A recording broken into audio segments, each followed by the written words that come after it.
ఈరోజు జీవవాక్యం గ్రూప్‌లో ఉన్న ప్రతి ఒక్కరికి నా వందనాలు తెలియజేస్తున్నానండి. ఈరోజు చిన్న వాక్యాన్ని గుర్తు చేసుకుందామండి. ఈరోజు పెట్టబడినటువంటి వాక్య భాగాలండి. శ్రమలలో వెంబడి శ్రమలు నీకు కలుగుతున్నా, శ్రమల వెంబడి నీవు శ్రమల్లో ప్రయాణం చేస్తున్నావు. అయితే దేవుడు నీ పట్ల కార్యం చేయబోతున్నాడు. ఆహ్, నీ నోటి నుండా అతి త్వరలో నవ్వును ఉంచబోతున్నాడు అనే వాక్య భాగం అండి. అవునండి. ఇంతవరకు మనము శ్రమలలో ఉన్నామేమో.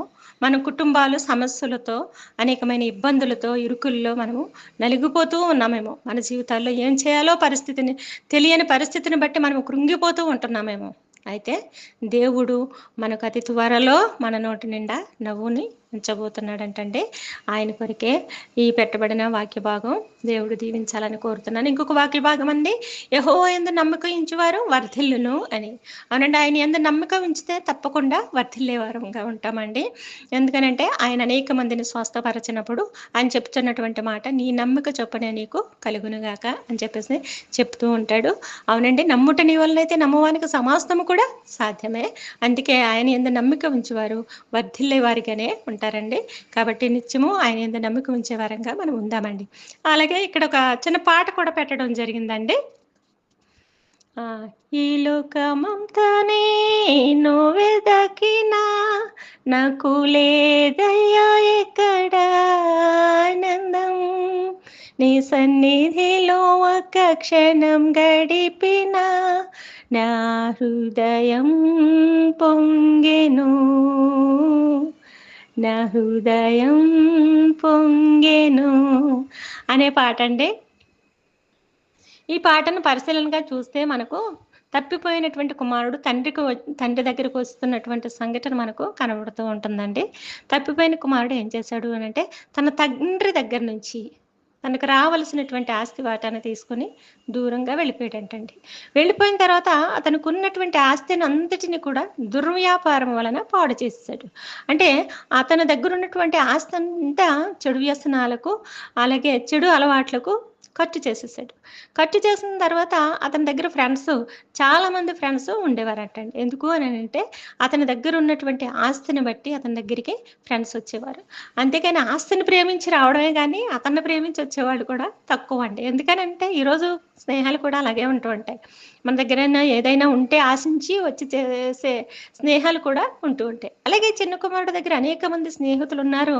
అందరితో పాటు ఈ కుమారుడు ఏం చేశాడంటే సంతోషంగా తన జీవితాన్ని గడిపాడు, జలసాలు చేశాడు, తనకిష్టమైన ఖర్చు చేసి తనకు ఇష్టమైనటువంటివి అంతా కూడా జీవితాన్ని అనుభవించాడు. అనుభవించిన తర్వాత తన దగ్గర ఉన్నటువంటి డబ్బంతా అయిపోయిందంట. అయిపోయిన తర్వాత ఏం చేయాలో తెలియని పరిస్థితి. ఫ్రెండ్స్ అంతా కూడా వెళ్ళిపోయారు, అతన్ని విడిచిపెట్టి ఒంటరి వాడైపోయాడు. అతను ఆదరించే వాళ్ళు లేరు, ఒక పూట ముద్ద పెట్టేవాళ్ళు కూడా అతనికి లేరండి. అప్పుడు అతను ఏం చేశాడు అనంటే పందులు మేపే పని కోసం ఆయన కుదుర్చబడ్డాడంట. అయితే అతడు పందులు మేపుతున్నటువంటి సమయంలో ఆ పందులకి పెట్టేటటువంటి పొట్టు ఉంటది కదండీ! ఆ పొట్టు తినాలనే ఆశపడ్డాడంట. ఆశపడడం చూడండి, ఈ విషయాన్ని మనం ఆలోచన చేసినట్లయితే అతను పందులు తినే పొట్టు తినడానికి ఆశపడ్డాడు అనంటే అతను ఎంత ఆకలిగొని ఉంటే అతని జీవితం ఎలా ఉంటుంది ఆలోచన చేయండి ఒకసారి. అయితే మనము చిన్న కుమారుడంట పందుల మేపు తినే పొట్టు తిన్నాడంట, ఆశపడ్డాడంట, ఇటువంటివన్నీ మనం చదివేసి వదిలిపెట్టేస్తాం. కానీ అక్కడ వాక్యం చదివేటప్పుడు ఆగి ఆలోచన చేసినట్లయితే మనకు అర్థం చేసుకొని దేవుని యొక్క వాక్యాన్ని పూర్తిగా ధ్యానిస్తూ చదువుతున్నట్లయితే దేవుని యొక్క వాక్యం మనకు దానిలో ఉన్నటువంటి అర్థం మనకు తెలుస్తుందండి. ఈ చిన్న కుమారుడు ఏం చేశాడు అంటే పందులు తినే పొట్టు తినడానికి కూడా వెనుకాడా లేదు.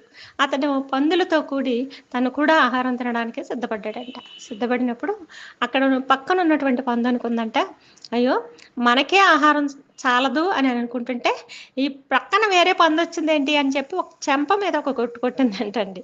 చెంప మీద కొట్టగానే ఆ చిన్న కుమారుల్లో గొప్ప మార్పు వచ్చిందంట. మార్పు వచ్చిన తర్వాత అతను అనుకుంటున్నాడు, అయ్యో నేనుండవలసిన స్థితి ఏంటి, ఇప్పుడు నేనున్నటువంటి పరిస్థితి ఏంటి, నేను ఏ స్థితిలో ఉండవలసినటువంటి వాడను, ఇప్పుడు ఏ స్థితిలో నేను ఉన్నాను అని చెప్పేసి ఆలోచన చేశాడంటండి.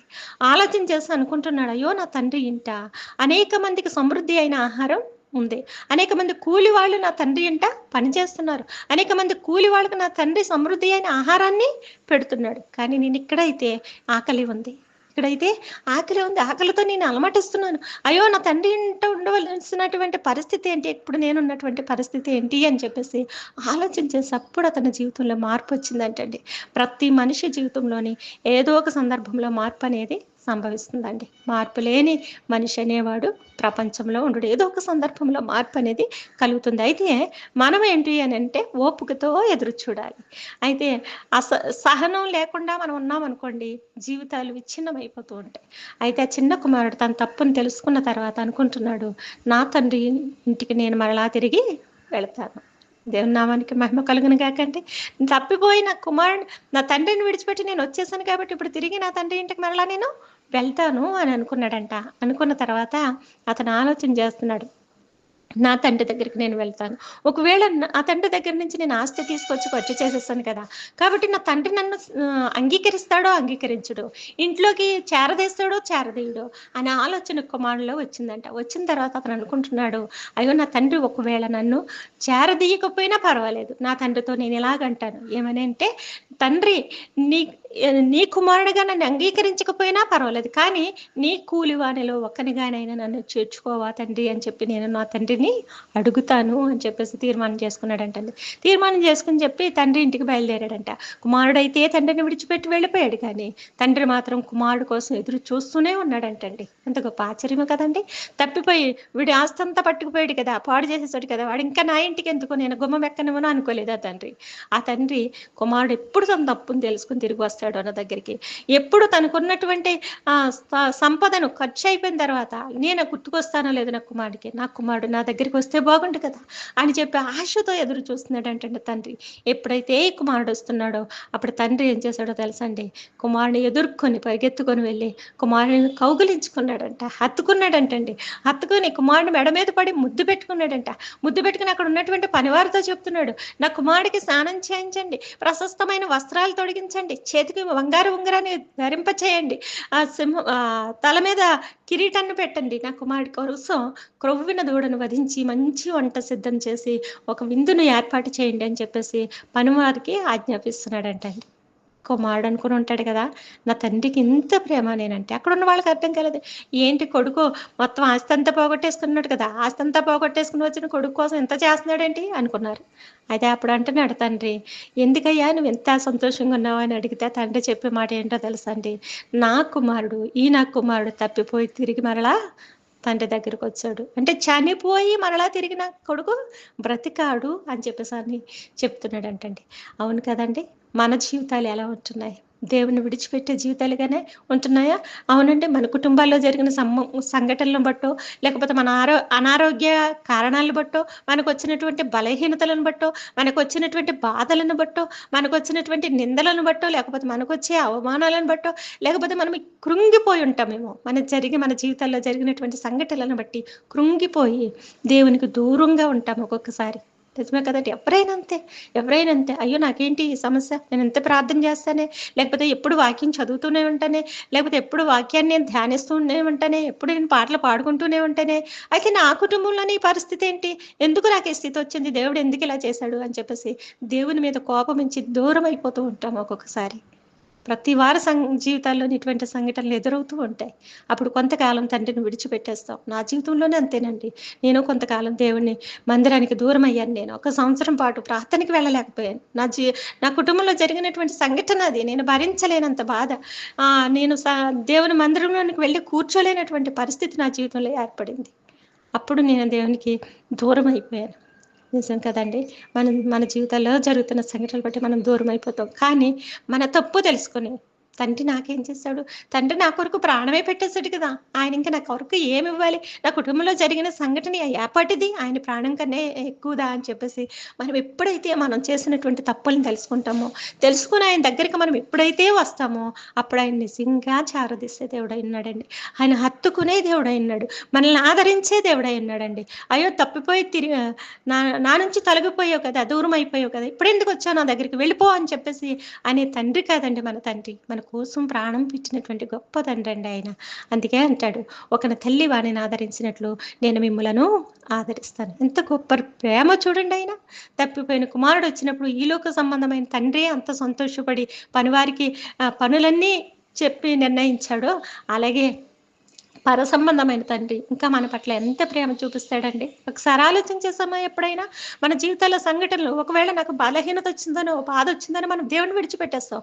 ఈ బలహీనతలు, బాధలు అనేవి ఈ మానవ జీవితానికి సహజమైనండి. ఇవన్నీ జరుగుతూనే ఉంటాయి. అంత మాత్రాన దేవుని విడిచిపెట్టే వారంగా మనం ఎప్పుడు కూడా ఉండకూడదండి. దేవుని ఎప్పుడు కూడా మనము ఆయనకి దగ్గరగానే ఉండాలి కానీ దూరమైన జీవితాలు మన జీవితాల్లో ఉండకూడదు. ఎప్పుడు కూడా ఆయన్ని హత్తుకునే జీవితాలు మనం ఉంటాయి. నేను ఎప్పుడు అదే చెప్తానండి గ్రూప్లో ఉన్న ప్రతి ఒక్కరికి కూడా. దేవుని వాక్యాన్ని నిత్యము మనం ధ్యానించే వారంగా ఉండాలి. నిత్యము ఆయన వాక్యాన్ని మనం చదివే వారంగా ఉండాలి. లేకపోతే నిత్యం ఆయన వాక్యాన్ని వినే వారంగా ఉండాలి. వాక్యాన్ని విని చదువుతున్నాము అని అంటే ఆయనను మనలో ఆహ్వానిస్తున్నట్లే. అందుకే అంటాడు కదా ఆదికాండంలో యోహాను సువార్తలో 1వ అధ్యాయం 1వ వచనంలో అంటూ ఉంటాడు కదండి, ఆది యందు వాక్యం ఉండెను, వాక్యం దేవుని యొద్ద ఉండెను, వాక్యమే దేవుడై ఉండెను.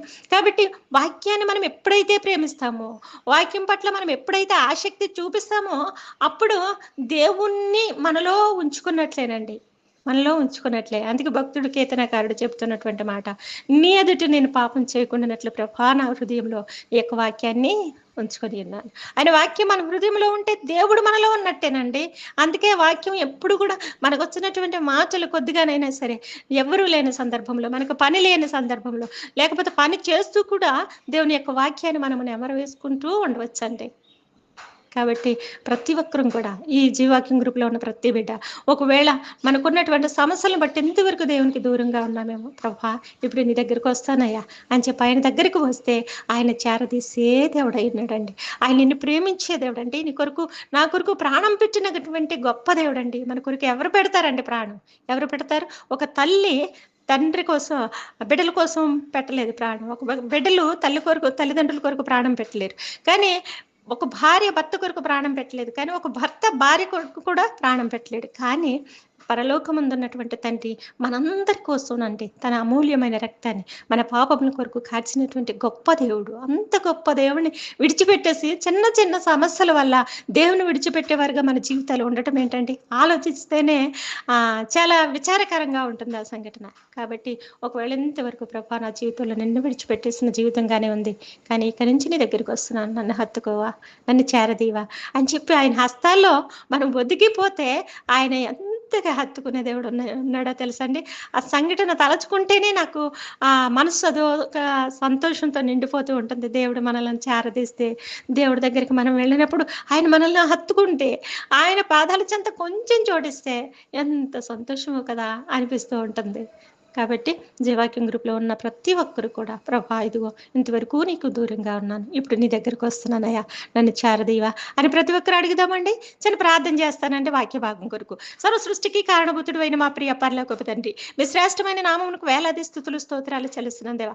ఇంతవరకు మీ దయగల హస్తలు మేము భద్రపరిచి కాచి కాపాడారు తండ్రి, నీకు వందనాలు. ఉదయ కాల సమయందు మీ పాదాల చెంత చేరి ప్రభ, మీ సన్నిధులు చేరి ప్రభ మీతో మాట్లాడుచుండగా మీరు సహాయం దయచేయండి తండ్రి, నీకు వందనాలు ప్రభా. వాక్య భాగాల ద్వారా పెట్టబడిన పాట ద్వారా నాయన మీరు మమ్మల్ని ఆకర్షించారు. అందరిని బట్టి నీకు కోట్ల కొలది కృతజ్ఞతాస్తుతులు చెల్లిస్తున్నాను ప్రభా. నాయన నీ యొక్క వాక్య భాగం మాట్లాడాలని ప్రభ ప్రేరేపించినందుకు నీకే వందనాలు స్తుతులు చెల్లిస్తున్నాను. ఈ వాక్యం ఎంతమంది అయితే వింటారు ప్రభ, ఈ మాటలు ఎంతమంది అయితే వింటారు, విన్న ప్రతి బిడ్డలోనూ నాయన గొప్ప మార్పును కలిగించే దేవా నీకు వందనాలు ప్రభా. నాయన మీరు మార్పు నొంది బిడ్డల వంటి వారైతేనే కానీ పరలోక రాజ్యంలో ఎప్పుడు కూడా ప్రవేశింపలేడని వాక్యం ద్వారా సెలవిస్తున్నారు. అవును ప్రభా, మా జీవితాల్లో మార్పు ఉండాలి. ఒకవేళ ఇంతవరకు ప్రభా నీకు దూరం అయిపోయిన జీవితాలు మాకు ఉన్నాయేమో ప్రభా, నన్ను నిన్ను విడిచిపెట్టిన అనుభవం మా జీవితాల్లో ఎదురవుతుందేమో తండ్రి.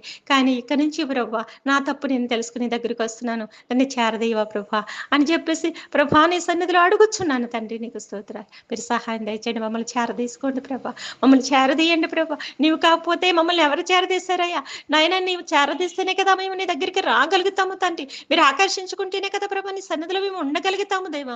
ప్రభా మీరు ఆకర్షించుకొని నీ సన్నిధిలో నాయన మమ్మల్ని ఆకర్షించుకొని నాయన నీ బిడ్డలుగా మమ్మల్ని అంగీకరించి ప్రభా నీ కృపలో మమ్మల్ని క్షమించి ప్రభా మేము చేసినటువంటి క్రియలను బట్టి ప్రభా నీకు దుఃఖం కలిగించే వారంగా మేము ఉంటే ప్రభా నాయన అటువంటి జీవితాలు మాకొద్దయ్యా, అటువంటి జీవితాలు మాకొద్దు నాయన. నిన్ను కలిగిన జీవితాలు మాకు దయచేయండి ప్రభా.